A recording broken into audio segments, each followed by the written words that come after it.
Film diawali dengan memperlihatkan seorang pria yang sedang menikmati waktu santainya di sebuah jacuzzi bersama dengan pacarnya. Namun tak disangka tiba-tiba ia tertembak oleh orang yang tak diketahui hingga menembus kepala sang pria. Sementara itu di Virginia terlihat seorang mantan marinir yang diketahui berada di sebuah kamar motel. Raut wajahnya menunjukkan kegelisahan dan setelah meneliti beberapa foto, ia mengambil pistolnya dan memilih untuk mengakhiri hidupnya. Beberapa hari setelah kejadian itu, upacara pemakaman diselenggarakan untuk memberikan penghormatan terakhir. Sersan utama Brandon yang pernah bertugas bersama almarhum di Marinir tampak hadir untuk melepas kepergian sahabatnya. Ia terlihat sangat terpukul dan menyesali keputusan yang diambil temannya tersebut. Setelah itu, Mayor Miller mengingatkan bahwa pekerjaan mereka seringkali memberi tekanan besar pada kondisi mental. Bersamaan dengan itu, seseorang memberitahu bahwa ada tugas khusus yang diperuntukkan bagi Brandon. Ia diminta pergi ke Kolombia untuk menangani sebuah kasus penting. Brandon sempat menolak tawaran tersebut dan meski sudah dibujuk, ia tetap tidak mau menjalankannya. Beberapa jam setelah keberangkatannya, Brandon akhirnya sampai di Bogota. Sopir yang menjemputnya sepanjang perjalanan terus menyanjung kemampuan Brandon sebagai penembak jitu kelas atas.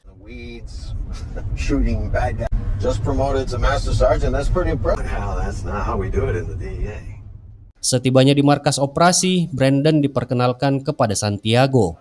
Ia juga bertemu Kapten Garza, perwira yang bertugas menjembatani kerjasama antara kepolisian Kolombia dan Amerika. Kemudian muncul sersan utama Thomas Bucket, yang ternyata ia adalah ayahnya sendiri.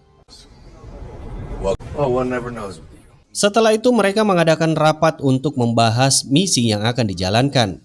Dalam pertemuan tersebut, Brandon baru mengetahui bahwa sasaran utama mereka adalah Morales, pimpinan kartel berpengaruh di Kolombia. Sosok itu dipastikan telah lenyap selama hampir 10 tahun lamanya. Namun kini ia kembali dan mulai menghabisi para rivalnya.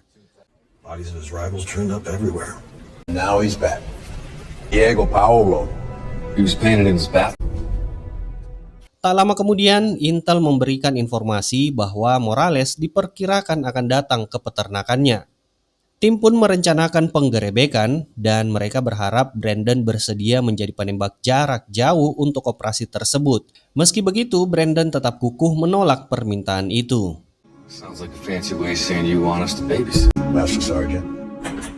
Saat mereka masih mempertengkarkan rencana itu, agen Estrada dari DEI tiba-tiba masuk ke ruangan. Ia terlihat tidak senang karena pertemuan dimulai tanpa kehadirannya. Tanpa banyak basa-basi, Estrada langsung membeberkan seluruh detail mengenai peternakan yang menjadi sasaran operasi. Setelah informasi tersebut ditinjau bersama, Brandon akhirnya bersedia menerima perannya pada misi tersebut. Walk with me. They say you're the best. This is my first mission in South America. Pada pagi harinya, Brandon dan Santiago mulai bergerak masuk ke dalam hutan. Sementara itu, tim Estrada yang baru tiba melanjutkan perjalanan dengan menempuh jalur darat. Di pusat komando, Beckett tengah memantau operasi hingga agen Samson dan Homeland Security datang menghampirinya. Samson mengungkapkan kekhawatirannya bahwa koordinasi antara Beckett dan Estrada mungkin tidak berjalan efektif. Ditambah lagi kemampuan Intel yang mereka andalkan masih belum benar-benar teruji. Estrada dan timnya akhirnya mendapat lampu hijau dari Beckett untuk melakukan penggerebekan. Lalu mereka segera bergerak menuju rumah itu dan mendobrak pintunya.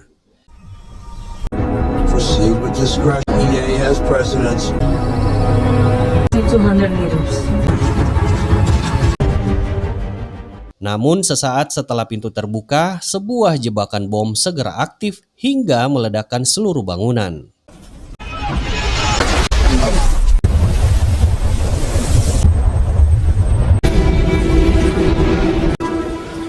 Meskipun Estrada yang berada di barisan belakang selamat, para agen di garis depan harus tewas, sementara Komandan Garza pun juga terluka. Di sisi lain, tim mereka juga tidak mengetahui bahwa Morales telah menyewa seorang penembak jitu yang diam-diam mengawasi mereka dari kejauhan. Hingga akhirnya tanpa peringatan, sebuah tembakan tepat sasaran menembus kaki Garza. Melihat komandannya tersungkur, Estrada bergegas mendekat untuk menolong. Namun baru saja ia mencapai Garza, sang penembak jitu kembali menarik pelatuknya dan kembali sebuah tembakan tepat mengenai tubuh Garza yang membuatnya tewas seketika.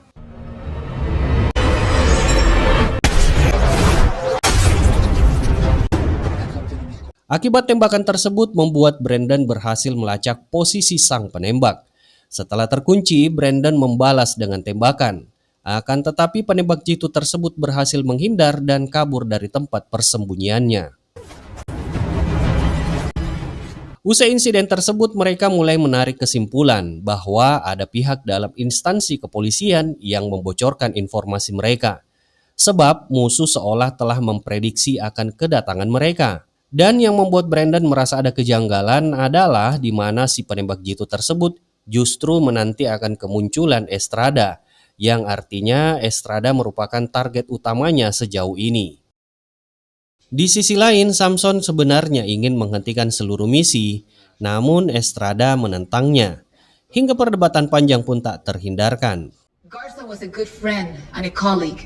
You hit the reset button, okay? Sampai akhirnya Brandon mengusulkan untuk diberi waktu 48 jam. Ia berjanji akan mencoba melacak keberadaan sang penembak jitu. Dan bila dalam 2 hari tidak ada hasil, mereka berjanji akan membatalkan misi tersebut. Just give us another. If we can't catch them, then we're gone. Setelah rapat berakhir, Beckett menghampiri Brandon dan memberitahu bahwa sang penembak jitu kemungkinan sudah mengenali siapa dirinya. Ia pun menegaskan agar Brandon lebih waspada.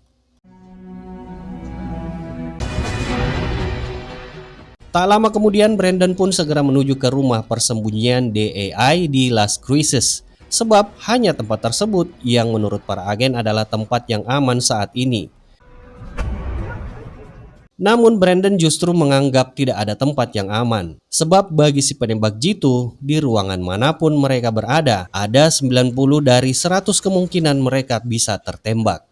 Sementara itu nampak sang penembak jitu alias pria yang bernama El Diablo tersebut sedang bermain kuda-kudaan bersama pacarnya. Akan tetapi kesenangannya harus terhenti karena seseorang telah menghubunginya yang memberitahu kalau lokasi Estrada dan Brandon telah ditemukan.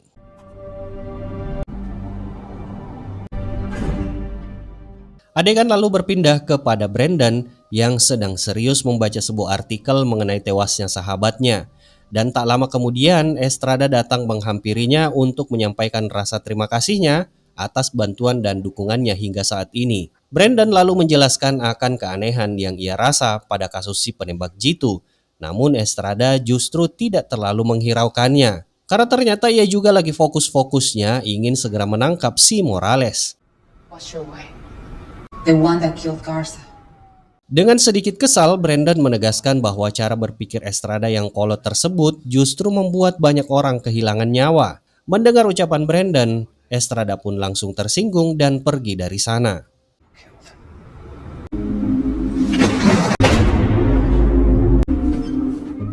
Beberapa saat kemudian Estrada yang sudah berada di bar rencananya ingin bertemu dengan seorang pendeta yang memiliki informasi penting. Carlos sang pendeta mengungkapkan jika ia tidak mungkin bisa melawan pria seperti Morales.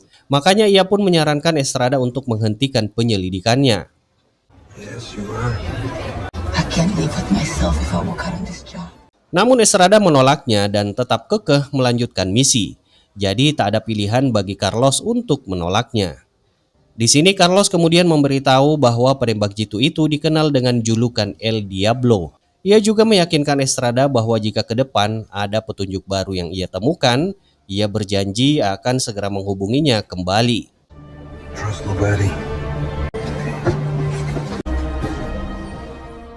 Kita kembali ke tempat persembunyian. Saat sedang memantau situasi, Santiago seketika melihat gerakan yang aneh dan segera memberitahu Brandon. Tanpa menunda, Brandon pun segera naik ke atap untuk memastikan apa yang terjadi. Dan benar saja dari sana, ia melihat dari kejauhan seorang sniper yang sedang memantau. Karena saling mengetahui posisi satu sama lain, Brandon dan El Diablo akhirnya saling menunggu momen paling tepat untuk menembak. Dan ternyata Brandon lah yang lebih dulu mengambil kesempatan dan melepaskan tembakan. Tetapi El Diablo berhasil menghindar.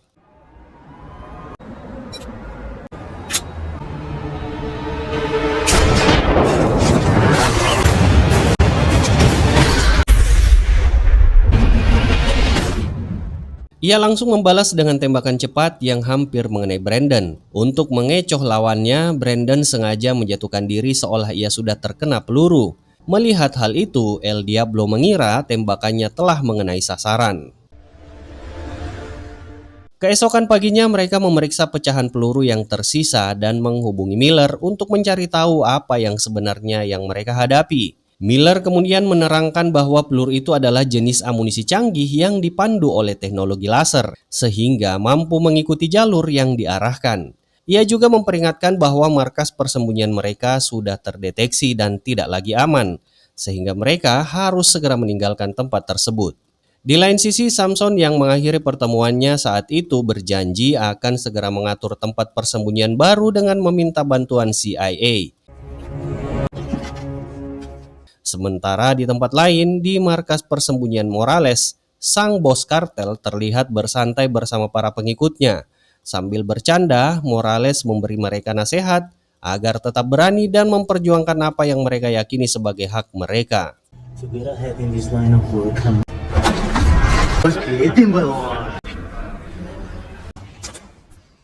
Setelah itu, Morales masuk ke ruang kerjanya dengan niat menghubungi El Diablo. Namun ternyata ia menemukan jika El Diablo sudah berada di dalam ruangan itu, di mana maksud kedatangannya ternyata untuk menagih bayaran atas tugas yang telah ia kerjakan. Namun Morales malah menolak membayar karena menurutnya Brandon dan Estrada telah gagal ia eksekusi. Untuk itu Morales mengusir El Diablo dan mengatakan kalau kini ia sudah putus kontrak dan tidak membutuhkan jasanya lagi. Keesokan harinya, Estrada dan Brandon yang sedang dalam perjalanan menuju rumah persembunyian barunya. Kemudian, saat di dalam mobil, tiba-tiba Estrada mendapat telepon dari Carlos. Carlos memberitahunya bahwa ia telah berhasil mendapatkan lokasi tempat tinggal pacar El Diablo. Namun sekali lagi, ia mengingatkan Estrada apabila sudah di sana untuk selalu waspada, karena wilayah itu sepenuhnya dikuasai oleh anak buah Morales. Begitu telepon berakhir, Estrada merasa kalau saat ini misi yang dikerjakannya tidak terlalu penting. Karena baginya yang terpenting adalah fokus untuk segera menangkap si penembak jitu. Akan tetapi Brandon yang belum sempat menanggapinya seketika dikagetkan dengan hantaman sebuah truk pada mobilnya. Yang ternyata mereka adalah anak buah dari Morales yang langsung menembakinya dengan brutal.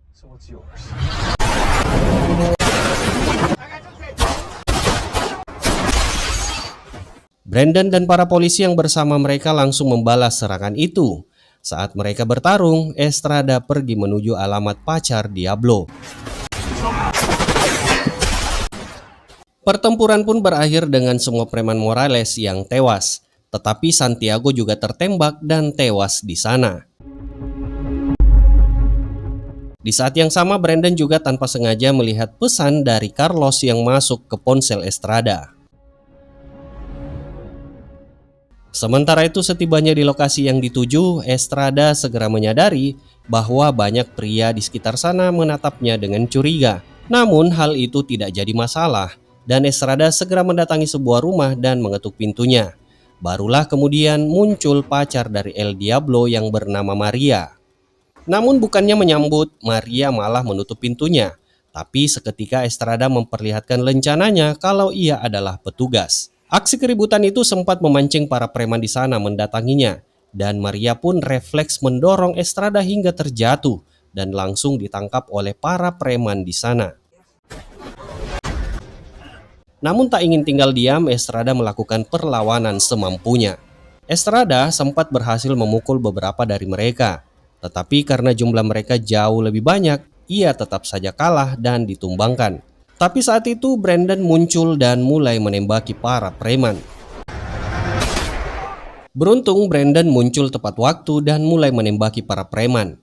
Mereka semua akhirnya tewas kecuali satu orang yang berhasil kabur. Alhasil karena punya kesempatan, tanpa Estrada sadari Maria sudah menodongkan pistol ke arahnya. Namun siapa sangka justru Marialah yang saat itu tertawan oleh todongan pistol Brandon dari arah belakangnya. Saat itu juga Estrada segera mengambil liontin milik Maria yang ternyata memang benar di dalamnya ada foto El Diablo dan Maria. Maka dari itu Brandon kemudian mengirimkan foto tersebut ke ayahnya agar bisa melacak lokasi El Diablo melalui database servernya. Selain itu Brandon memperingatkan jika saat ini di antara mereka ada penyusup alias mata-mata yang belum bisa ia ungkap. Jadi Brandon mengatakan untuk sementara waktu mereka mengalihkan semua urusannya dengan bersembunyi dulu sampai tahu siapa mata-mata di kelompok mereka. Hal itu justru membuat Samson jadi panik dan menyalahkan Beckett. Sebab tanpa aturan yang ketat Beckett ternyata memberi banyak kebebasan dalam misi ini. Namun Beckett justru tidak terlalu memikirkannya dan memilih untuk cuek saja.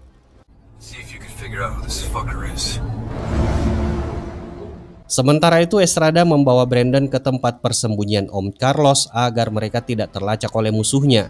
Dan setibanya di sana, Om Carlos pun menyambut mereka dengan ramah. Ia juga memberitahu orang-orang yang ikut terlibat dalam kasus Morales. Beberapa hari kemudian banyak mayat pria yang bekerja untuk Morales ditemukan tewas. Dan ternyata semua itu adalah ulah dari Brandon sendiri untuk melemahkan kekuatan Morales.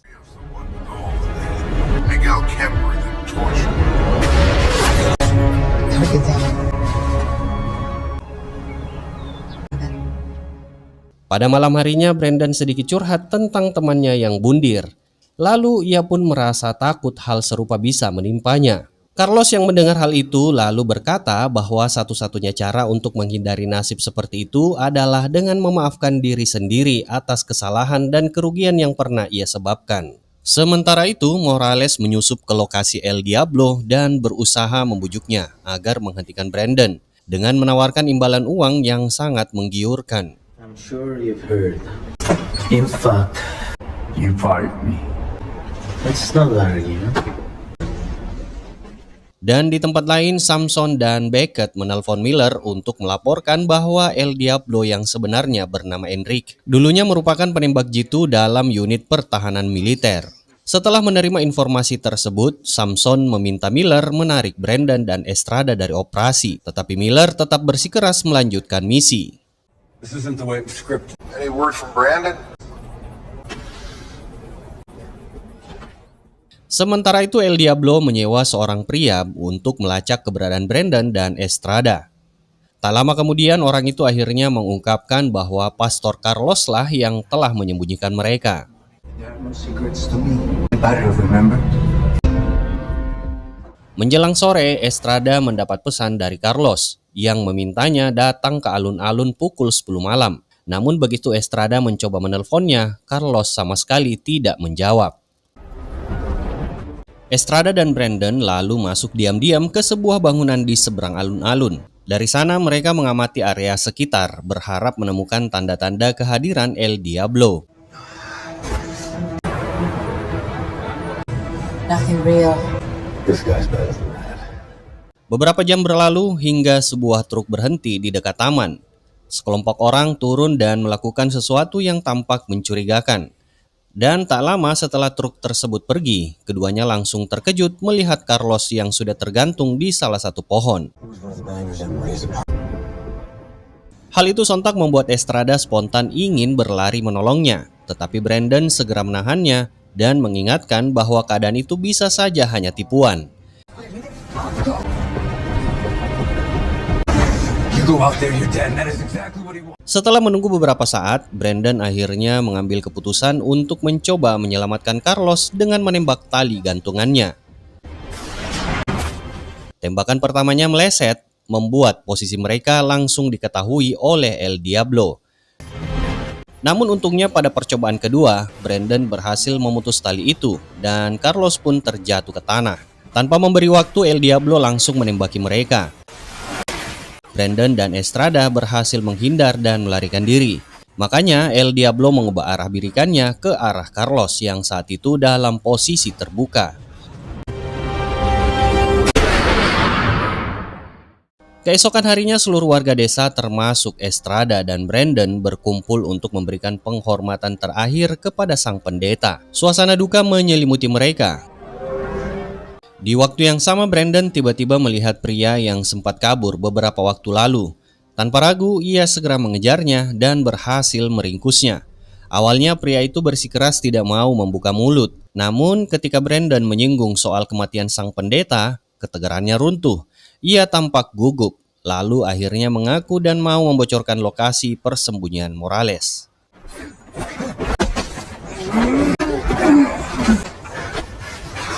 You're a priest. You killed Father Carlos. If I tell you that, I will not deny. Bermodalkan informasi yang baru saja mereka peroleh, Brandon dan Estrada tak membutuhkan waktu lama untuk menemukan jejak Morales. Hola, Jesus. You finally made a mistake.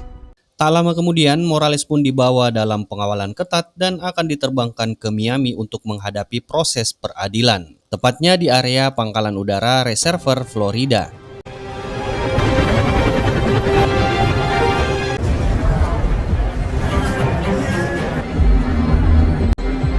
Welcome to Miami, Mr. Garcia.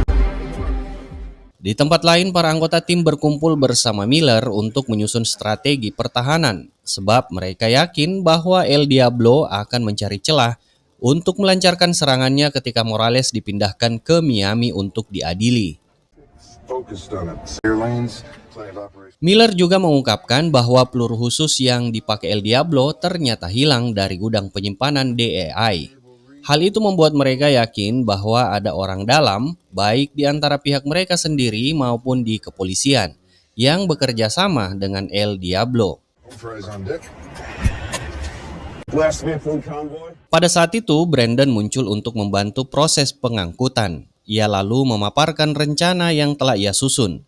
Mereka akan menggunakan sebuah konvoi yang membawa Morales palsu sebagai umpan untuk memancing El Diablo menampakkan diri. Sementara itu, Morales yang sebenarnya akan dipindahkan secara terpisah dengan sebuah mobil van agar tetap aman dan tidak terdeteksi.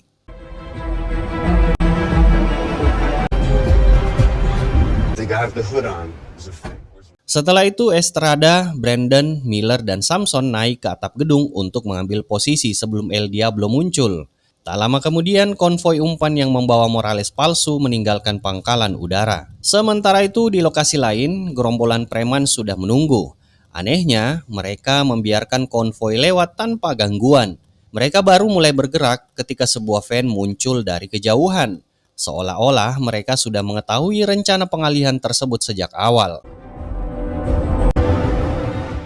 Di sisi lain, El Diablo juga menanti kemunculan van itu. Begitu kendaraan itu mendekat, ia langsung melepaskan tembakan. Diikuti serangan dari para preman yang menghujani van tersebut dengan peluru.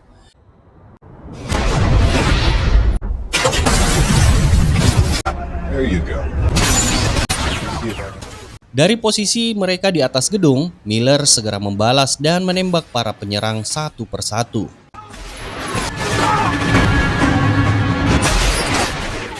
Untuk memastikan penumpang di dalamnya tidak selamat, El Diablo menargetkan van itu sekali lagi. Tembakan terakhirnya mengenai titik vital dan dalam sekejap kendaraan itu pun meledak.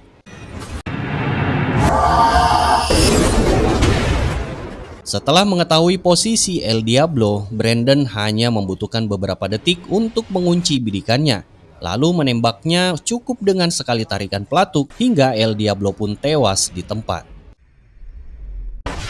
Sementara itu rombongan konvoi tetap melaju menuju Miami dan di sanalah Morales yang sebenarnya berada. Dan van yang sebelumnya diserang hanyalah tipuan kosong. Pada akhirnya dugaan mereka selama ini terbukti.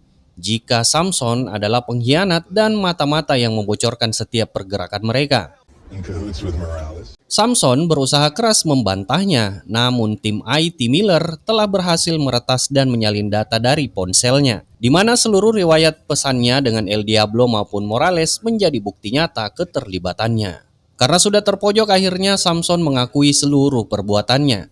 Namun bukan tanpa alasan ia melakukan hal itu, selain untuk mencegah teror akan serangan bom nuklir. Estrada yang mendengarnya pun kesal lalu menghantamnya dengan pukulan.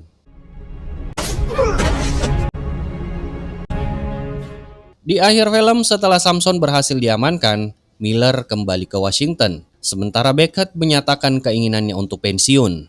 Ia juga menambahkan bahwa Brandon dan Estrada telah membuktikan diri sebagai pasangan yang sangat solid dalam menjalankan misi. Hingga akhirnya film pun selesai. Terima kasih sudah menonton, semoga kalian terhibur. Sampai jumpa di alur film seru lainnya, and bye-bye.